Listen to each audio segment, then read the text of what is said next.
Hello dear students, आज जो है हम ग्लाइक्सोसोम्स, पेरोक्सोसोम्स और स्टेरोसोम्स के बारे में पढ़ेंगे। सही है बच्चा। इन टर्म्स को देख के घबराना आप नहीं है। बास बच्चे आते ही घबरा के भाग जाते हैं। सही है बच्चा। आज तुम लोगों को मैं बिल्कुल क्लियर करा के यहाँ से भिजवा दूंगा। आगे पढ़ना तुम लोगों का काम है। तो बच्चा हमारे पास ग्लाइक्सोसोम्स है, पेरोक्सोसोम्स है और स्टेरोसोम्स हैं। सारी की सारी जो है क्या है, माइक्रो बॉडीज़ हैं। और माइक्रो बॉडीज़ क्या होती हैं? हमारे पास दरअसल साइटोप्लाज्म में छोटी छोटी जो है बॉडीज़ गोल मटोल पाई जाती हैं। सही है बच्चा। वो हमारे पास माइक्रो बॉडीज़ होती है। मैं सिंपल करके तुम लोग को समझाता हूँ। सही है। मान लो तुम लोगों के घर में छोटे छोटे जो है बॉल पड़े हुए हैं, छोटे छोटे बिल्कुल मुन्ने मुन्ने गोले गोले बॉल पड़े हुए हैं। तो तुम लोगों ने क्या किया होती है, वो बॉल्स जो है वो फेंक दिए कहाँ, साइटोप्लाज्म में। यहाँ पर जो है तुम लोग के घर में इधर पौधा लगाया हुआ था मामा ने, और यहाँ जो है एक एनिमल को रखा हुआ था। तो तुम लोगों ने क्या किया, जो एनिमल का सेल था, उसका जो सेल था उसके अंदर तुम लोगों ने पेरोक्सिसोम्स को फेंक दिया। सही है। और जो यहाँ जो प्लांट थे, सही है, मामा ने यहाँ प्लांट लगाया था। तुम लोगों ने जो है वो ग्लाइक्सोसोम और स्फेरोसोम, जो तुम लोगों ने जो दो बॉल थे तुमने उसको नाम दिया हुआ था, उन दोनों बॉलों को ही है, वो दो बॉल्स उठा के आपने यहाँ सेल में फेंक दिए। किसके? प्लांट सेल में। तो यही आप जान लो कि ग्लाइक्सोसोम्स स्फेरोसोम्स जो है वो सिर्फ प्लांट सेल में पाए जाते हैं, और पेरोक्सिसोम जो है वो अपना एनिमल सेल में भी पाए जाते हैं और प्लांट सेल में, दोनों में पाए जाते हैं। सही। ये समझ लो कि जो प्लांट सेल था उसमें तुम लोगों ने तीनों बॉल फेंक दिए। सही। अब खुश। तो अब हम पढ़ते हैं पेरोक्सिसोम के बारे में। तो बच्चा हमारे पास जो पेरोक्सी है वो दरअसल किससे निकला है? पेरोक्साइड से। और पेरोक्साइड क्या है? H2O2। तो हमारे पास जो हाइड्रोजन पेरोक्साइड्स है वहाँ से जो है पेरोक्सी का वर्ड निकला है। और जो हमारे पास सोम है, दरअसल ये सोमस से निकला है, और सोमा का मतलब होता है बॉडी। सही है बच्चा। पहली बात कि हमारे पास जो लाइसोसोम है उससे बिल्कुल सिमिलर होता है, मिलता जुलता है। दूसरी बात की जो हमारे पास यूकारियोटिक साइटोप्लाज्म है वहाँ पे जो है ये प्रेजेंट होता है। सही है। तो ये सारी की सारी ऑर्गेनिज दरअसल कहाँ प्रेजेंट है? वो यूकारियोटिक साइटोप्लाज्म में प्रेजेंट है। इन तीनों में एक बात कॉमन है कि इन तीनों के जो हमारे पास है जो हमारे पास इनकी मेम्ब्रेन है वो सिंगल मेम्ब्रेन है। सही है, यानी ये सिंगल मेम्ब्रेन बॉन्डेड ऑर्गेनिज हैं। और दूसरा ये आपको ये पता होना चाहिए कि इन तीनों के पास जो है एंजाइम्स वगैरह भी होते हैं जो इनके फंक्शंस परफॉर्म करने में हेल्प करते हैं। सही है बच्चा। तो हमारे पास जो पेरोक्सिसोम है वो एनिमल सेल में भी पाया जाएगा और प्लांट सेल में भी आपको मिलेगा, और स्पेशली जो है किडनी और लिवर वगैरह में पाए जाते हैं, क्योंकि बच्चा वहाँ पर जो है ये डिटॉक्सिफिकेशन में हेल्प करते हैं। किसकी? हाइड्रोजन पेरोक्साइड को जो है वो ये लोग डिटॉक्सिफाई करते हैं। सही है बच्चा। दरअसल H2O2 जो है हमारे पास एक ये अनस्टेबल है। सही है बच्चा। इसको ये लोग जो है तोड़ देते हैं किसमें? हमारे पास हाइड्रोजन और ऑक्सीजन में ये लोग तोड़ देते हैं इसको। किसको? हाइड्रोजन पेरोक्साइड को। ये देखो इसकी शक्ल बनी हुई है यहाँ पर। सही है। तो ये हमारे पास पेरोक्सिसोम है, इसकी यहाँ डायग्राम बनी हुई है। तो ये बाहर जो है इसकी मेम्ब्रेन होती है वो लिपिड बाइलेयर होती है, ना कि सिर्फ इसकी बल्कि ग्लाइक्सोसोम्स की भी। सही है बच्चा। और ना कि सिर्फ ग्लाइक्सोसोम्स की बल्कि स्फेरोसोम्स की भी। तो इन सारों की जो है बारहवीं लेयर होती है वो सिंगल मेम्ब्रेन बॉन्डेड होती है, यानी सिंगल मेम्ब्रेन होती है, और दूसरा के लिपिड बाइलेयर होती है। इनके जो है दरमियान में आपको क्रिस्टलाइन कोर मिलेगा। ब्लैक कलर का जो आपको दिख रहा है ये दरअसल क्रिस्टलाइन कोर होता है। और यहाँ इन लोगों ने जो नाम दिया है, क्या दिया है? यूरेट ऑक्सीडेज क्रिस्टलाइन कोर बच्चा। तो यूरेट ऑक्सीडेज दरअसल जो है एक एंजाइम है जो कि इसमें प्रेजेंट होता है बच्चा, और लाजमी नहीं है, ये पढ़ाया भी नहीं जाता वैसे, कि क्रिस्टलाइन कोर जो है हमारे पास ये पेरोक्सिसोम में प्रेजेंट होता है। तो दरअसल ये जो है लाजमी नहीं है कि ये हर एक सेल में प्रेजेंट हो, यानी हर एक सेल में जो पेरोक्सिसोम प्रेजेंट है लाजमी नहीं है कि उसमें जो है ये हो। यानी हर एक जो हमारे पास ऑर्गेनिज्म है लाजमी नहीं है कि उसके पेरोक्सिसोम में क्रिस्टलाइन कोर हो। क्यों? क्योंकि बच्चा कुछ जो है हमारे पास जो वो होते हैं ऑर्गेनिजम्स वगैरह होते हैं, उनके पास जो है इतनी एनर्जी नहीं होती कि वो हमारे पास जो है जो हमारे पास यूरिक एसिड है उसको जो है बाहर निकाल सके। सही है बच्चा। तो वो क्या करते हैं, यूरिक एसिड को जो है एलेंटाइन में कन्वर्ट करते हैं, जो कि हमारे पास वाटर सॉल्युबल है, तो फिर जो है आसानी से एक्सक्रीशन हो जाती है। सही है बच्चा। तो ये हमारे पास लाजमी नहीं है कि क्रिस्टलाइन कोर जो है हर एक पेरोक्सिसोम में हो। सही है बच्चा। कभी ये प्रेजेंट होता है किसी में प्रेजेंट नहीं होता। और ये कहाँ पर देखा गया? पहले पहले जो है रेड्स में देखा गया। सही है बच्चा। इसकी डिस्कवरी किसने की? इसकी डिस्कवरी की ड्यूब ने। और कब की थी? ये तकरीबन जो है 1965 में जो इसकी डिस्कवरी हुई थी। आई थिंक 1964 के 1965 में जो इसको डिस्कवर किया गया था। सही है। और बच्चा जो डी ट्यूब है उसने जो है लाइसोसोम को भी डिस्कवर किया था और पेरोक्सिसोम को भी डिस्कवर किया है। सही है बच्चा। और दो इसने जो है इन दोनों को डिस्कवर भी किया, और ये दोनों आपस में मिलते जुलते भी हैं। सही है बच्चा। ये भी आपको याद रखना पड़ेगा। अब इसका स्ट्रक्चर कैसा होता है तो बच्चा ये हमारे पास जो है स्फेरिकल होते हैं। सही है बच्चा, ये हमारे पास स्फेरिकल होते हैं, सिंगल मेम्ब्रेन बाउंडेड होते हैं और इनके पास एंजाइम्स होते हैं जो कि ऑक्सीडेटिव एंजाइम्स होते हैं। सही है बच्चा, कौन कौन से? परऑक्सीडेज वगैरह और कैटालेज वगैरह। हम जो है परऑक्सीडेज को दूसरा नाम भी देते हैं कैटालेज। सही है बच्चा, ये क्या करते हैं, ये जो है H2O2 की जो है उसको तोड़ते हैं और ऑक्सीडेज एंजाइम इनमें होता है और ऑक्सीडेज एंजाइम क्या करता है, वो H2O2 की फॉर्मेशन में हेल्प करता है। यानी कि H2O2 जो है बनता भी यहाँ पर है और यहाँ पर जो है वो टूटता भी है और H2O2 जो है इनके पास होता है फ्री रेडिकल। सही है बच्चा, और फ्री रेडिकल जो है बच्चा ये बाहर से आता है प्रोक्सिसोम में फ्री रेडिकल और फिर उससे जो है क्या बनता है, हमारे पास H2O2 बनता है जो जो हमारे पास अनस्टेबल होता है, उसके पास भी होता है फ्री रेडिकल। सही है बच्चा, यानी हमारे पास जो है एक हमारे पास नॉन जो है मतलब नॉन बॉन्डेड जो है इलेक्ट्रॉन प्रेजेंट होता है जिसने किसी के साथ जो है फिर बॉन्ड नहीं बनाया होता, फ्री इलेक्ट्रॉन जो इनके अंदर प्रेजेंट होता है। सही है बच्चा, ये हमारे पास क्या होता है, फ्री रेडिकल होता है। यहाँ जो है ऑक्सीजन फ्री रेडिकल जो होता है उसकी जो है फॉर्मेशन में भी हेल्प करता है और उसको जो है ख़त्म करने में भी हेल्प करता है। इसको हम दूसरा नाम भी देते हैं इसीलिए फ्री रेडिकल स्कैवेंजर। सही है बच्चा, यानी हमारे पास ये एक स्कैवेंजर के तौर पर भी काम करता है। सही है बच्चा, ये हमारे पास जो है एक माइक्रो बॉडी है, ये भी आपको पता होना चाहिए।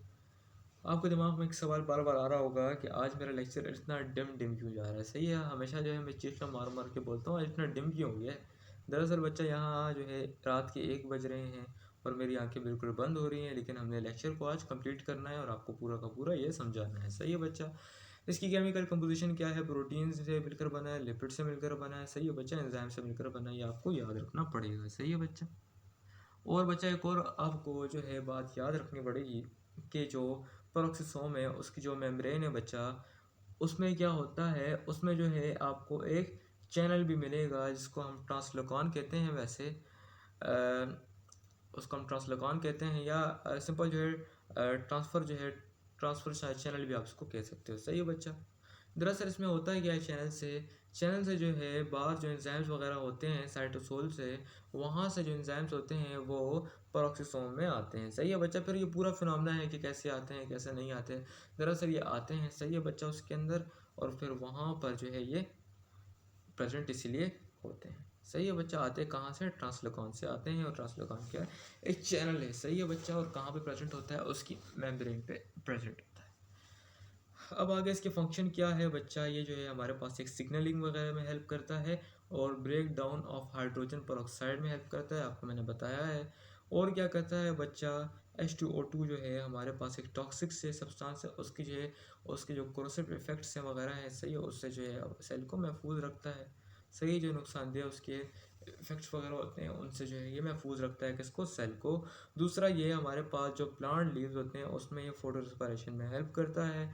और कुछ याद करो ना करो पेरोक्सिसोम के बारे में ये ज़रूर याद करना है। सही है कि ये प्लांट लीव्स जो होते हैं, प्लांट की लीव्स, उनमें फोटो रेस्पिरेशन जो है उस कहाँ होती है, पेरोक्सिसोम में होती है। सही है बच्चा, और एक और बात कि ये हमारे पास जो है ये टॉक्सिक इफेक्ट जो होता है अल्कोहल का, सही है, उसकी जो डिस्ट्रक्शन में ये हेल्प करता है, सिग्नलिंग में हेल्प करता है और लिपिड्स के मेटाबॉलिज्म में ये हेल्प करता है। सही है बच्चा, ये आपको याद रखना पड़ेगा।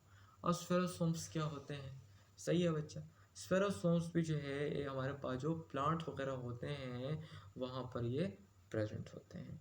सही है बच्चा, वो कहाँ प्रेजेंट होते हैं बच्चा, जो एंडोस्पर्म होता है वहाँ पे ये प्रेजेंट आपको मिलेंगे। सही है बच्चा, अब एंडोस्पर्म क्या है, एंडोस्पर्म हमारे पास न्यूट्रिटिव टिश्यू होते हैं। सही है बच्चा, जो बेटा न्यूट्रिशन में जो है हेल्प करते हैं, ये आपको याद रखना पड़ेगा, वहाँ पे ये ज़्यादातर प्रेजेंट होते हैं।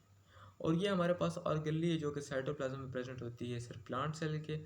दूसरा लिखा है कि ये हमारे पास लिपिड सिंथेसिस में हेल्प करती है और लिपिड स्टोरिंग वगैरह में ये हेल्प करती है। सही है बच्चा, ये हमारे पास जो है सिंगल मेम्ब्रेन बाउंडेड ऑर्गेनली है, इसको हम एक और नाम भी देते हैं प्लांट लाइसोसोम का नाम भी हम इसको देते हैं। सही है बच्चा, ये भी हमारे पास क्या है, ये भी एक माइक्रो बॉडी है और इसको जो है हम प्लांट लाइसोसोम का नाम भी दे सकते हैं। सही है बच्चा, अब जो है हम पढ़ते हैं ग्लाइक्सोसोम के बारे में। तो ग्लाइक्सोसोम जो है वो उसका नाम कैसे निकला है, सोम जो है हमारे पास सोमा से निकला है, उसका मतलब होता है बॉडी, और ग्लाइऑक्सी जो है उसका मतलब होता है ग्लाइकोलिक एसिड ऑक्सीडेज। सही है बच्चा, ग्लाइकोलिक एसिड ऑक्सीडेज दरअसल ये क्या है, ये एक एंजाइम, और एंजाइम क्या होती है, एक प्रोटीन होती है। सही है बच्चा, इसका नाम दरअसल वहाँ से निकला है ग्लाइकोलिटिक साइकिल। अब ग्लाइकोलिटिक साइकिल क्या है वो मैं तुम लोगों को बता दूंगा।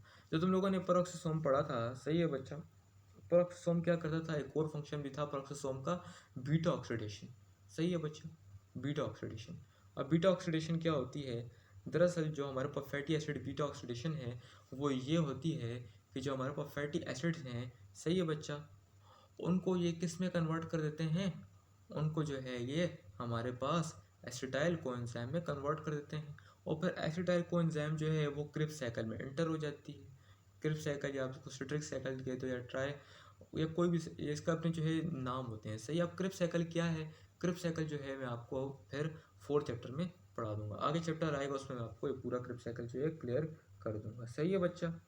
अब ग्लाइकोसोम जो है हमारे पास क्या है, एक माइक्रो बॉडी है, इसके बारे में देख लेते हैं। ये हमारे पास जो ग्लाइकोसोम है ये एक मॉडिफाइड पेरोक्सिसोम, सही है, मॉडिफाइड पेरोक्सिसोम होता है। ये हमारे पास जो प्लांट का जो पेरोक्सिसोम है वो क्या है, ग्लाइकोसोम। सही है बच्चा, ये आपको सिर्फ प्लांट सेल में मिलेंगे, और इसके अलावा जो है आपको फिलामेंटस फंजी में भी आपको ये मिल सकते हैं। और ये कहाँ प्रेजेंट होते हैं, ये जो है हमारे पास प्लांट के जो सीड्स होते हैं जहाँ पे लिपिड जो है वो हाई कंसनट्रेशन में पाया जाता है वहाँ पे प्रेजेंट होते हैं, क्योंकि इनका काम ही है कि लिपिड को कार्बोहाइड्रेट, जो हमारे पास कार्बोहाइड्रेट्स हैं उनमें जो है कन्वर्ट करना है, यानी जो लिपिड वगैरह उनको जो है सिंपल शुगर वगैरह में यानी कार्बोहाइड्रेट्स में कन्वर्ट करना है। सही है बच्चा। और कार्बोहाइड्रेट्स जो है फिर जो कन्वर्जन करते हैं, कार्बोहाइड्रेट्स किस फॉर्म में होती है, सक्सीनेट की फॉर्म में। अब मैं पूरा समझाता हूँ, अभी से ना डरो, अभी से तुम लोग डर जाते हो यार कि क्या बोल रहे हैं। सही है बच्चा, पूरा मैं तुम लोग को समझाता हूँ। हमारे पास जो ग्लाइकोसोम है बच्चा, तुम लोगों को बस इतना याद रख लो कि जो प्लांट होते हैं जैसे कि सोयाबीन वगैरह हो गया, उनके जो सीड्स होते हैं उनमें लिपिड जो है हाई मिकदार में होता है, तो वहाँ पे आपको मिलेंगे। सही है बच्चा। ग्लाइकोसोम का जो हमारे पास की जो इनका एंजाइम्स होता है, की एंजाइम आप इसको कह दो। सही बच्चा, वो जो है वो ग्लाइकोलिटिक साइकिल में जो है हेल्प करते हैं। सही है बच्चा। और कौन से होते हैं, ग्लाइकोलिक एसिड ऑक्सीडेज हो गया, कैटालेस हो गया। सही है बच्चा। ना कि सिर्फ ये, और भी बहुत सारे जो है एंजाइम जो है वो प्रेजेंट होते हैं। सही है बच्चा। जैसा कि मल्टेस सिंथेसिस वगैरह हो गया, और भी बहुत सारे एंजाइम जो है प्रेजेंट होते हैं। सही है बच्चा, ग्लाइऑक्सीसोम्स में। जो आपने नाम याद रखने हैं वो बेसिकली ये वाले नाम आपने याद रखने हैं, कौन कौन से, ग्लाइकोलिक एसिड ऑक्सीडेज, और दूसरा क्या हमारे पास, कैटालेस। सही है बच्चा, ये आपको याद रखना पड़ेगा। अब ग्लाइकोसोम जो है हमारे पास यहाँ लिखा है कि glycosomes are found in contact with lipid bodies and cotyledon or endosperm where fatty acids are being converted to sugars during germination। अब ये क्या है, तो बच्चा हमारे पास जो लिपिड बॉडीज होती हैं यानी लिपिड वगैरह प्रेजेंट होता है कहाँ, सीड्स में। सही है बच्चा, कहाँ बच्चा, सीड्स के जो कॉटिलिडन हो गया या एंडोस्पर्म हो गया। अब एंडोस्पर्म और कॉटिलिडन क्या है, एंडोस्पर्म जो है बच्चा वो तो हमारे पास जो न्यूली ग्रोइंग प्लांट होता है, पहले ये समझो सीडलिंग क्या है, क्योंकि सीडलिंग में प्रेजेंट होते हैं। जो हमारे पास नया नया पौधा उग रहा होता है, सही है बच्चा, उसको हम कहते हैं सीडलिंग। सही है बच्चा। तो उस सीडलिंग का जो हमारे पास होता है बीज, जो सीडलिंग में जो सीड होता है वहाँ होता है एंडोस्पर्म। एंडोस्पर्म क्या है, न्यूट्रिशन जो है प्रोवाइड करता है न्यूली ग्रोइंग प्लांट को। सही है बच्चा, उसको क्या कहते हैं हम लोग, एंडोस्पर्म। सही है बच्चा, ये न्यूट्रिशन में जो है हेल्प करता है। सही है बच्चा।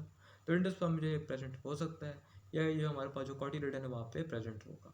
कॉटिलेडन क्या है बच्चा, कॉटिलेडन जो है वो लीफ वगैरह जो है बनाने में हेल्प करता है। सही है बच्चा, जो सीड के लीव्स होते हैं वो क्या होते हैं, कॉटिलेडन होते हैं। तो हमारे पास ये क्या करता है, वहाँ पे जो फैटी एसिड होता है उसको कन्वर्ट कर देता है किसमें, शुगर में। सही है। कहाँ कैसे, जो जर्मिनेट हो रहा होता है नया प्लांट, उसमें जो फैटी एसिड होते हैं उसको शुगर में कन्वर्ट करता है, फिर शुगर जो है वो हम लोग जो प्लांट की जो फॉर्मेशन होती है न्यू न्यू, उसमें जो है ये कहाँ यूटिलाइज होता है। सही है बच्चा। अब ग्लाइकोसोम का फंक्शन क्या है, फैटी एसिड को कार्बोहाइड्रेट में कन्वर्ट करना। सही है बच्चा। तो बच्चा ये ग्लाइकोसोम है, वहाँ पर बीटा ऑक्सीडेशन भी होती है। बीटा ऑक्सीडेशन में क्या होता है, वहाँ पे बीटा ऑक्सीडेशन में हमारे पास एसिटाइल कोएंजाइम्स बन जाते हैं। फिर एसिटाइल कोएंजाइम फर्दर जो है कुछ हमारे पास वहाँ पर एक पूरी साइकिल चलती है जिसको हम ग्लाइकोलाइटिक साइकिल कहते हैं। उसमें जो हमारे पास एसिटाइल कोएंजाइम है वो सक्सीनेट में कन्वर्ट हो जाते हैं। फिर सक्सीनेट जाता है कहाँ पर, क्रेब्स साइकिल में जहाँ सक्सीनेट में कन्वर्ट हो जाता है। सही है बच्चा, सक्सीनेट कोएंजाइम है वहाँ पर ही कन्वर्ट हो जाता है। सक्सीनेट कहाँ बनता है, ग्लाइकोलाइटिक साइकिल में बनता है। वो कहाँ जाता है, हमारे पास क्रेब्स साइकिल में जाता है। सही है बच्चा। फिर वो क्या करता है, हमें जो है वो एनर्जी देता है। सही है बच्चा। तो ये हमारे पास जो है पूरा का पूरा ग्लाइसोसोम हो गया। इसके अलावा जो है लिपिड मेटाबॉलिज्म में भी हेल्प करते हैं। सही है, यही जो है लिपिड मेटाबॉलिज्म में हेल्प करते हैं। और लिपिड मेटाबॉलिज्म क्या है बच्चा, आपने यही देखा कि लिपिड को जो है किसमें, कार्बोहाइड्रेट में कन्वर्ट कर देता है। सही है बच्चा। और ये आपको कहाँ मिलेंगे, सिर्फ लिपिड रिच सीड वगैरह में आपको ये मिलेंगे। इसके नीचे आप देख लो इसका पूरा स्ट्रक्चर बना हुआ है बच्चा। ये सारे के सारे जो हमारे पास माइक्रो बॉडीज होती हैं वो तकरीबन तकरीबन ये सारी की सारी सेम ही होती हैं। सारों की एक ही तरह की शक्ल होती है। सही है बच्चा, ये इसकी शक्ल है, ये आपने देख ली। सही है बच्चा। बाहर लिपिड बाइलेयर प्रेजेंट है, लिपिड बाइलेयर मेम्ब्रेन प्रेजेंट है, सिंगल मेम्ब्रेन बाउंडेड होते हैं, बाहर सिंगल लेयर मेम्ब्रेन प्रेजेंट है। सही है बच्चा। और ये अंदर जो क्रिस्टलाइज को कभी प्रेजेंट होता है, कभी ये प्रेजेंट नहीं होता। ये हमारे पास जो है पूरा का पूरा मैंने आपको माइक्रोबॉडीज़ के बारे में पढ़ा दिया। अगले लेक्चर में फिर फर्दर जो है हम बाकी चीज़ों को डिस्कस करेंगे। अभी मुझे इजाज़त दीजिए बच्चा, अल्लाह हाफ़िज़।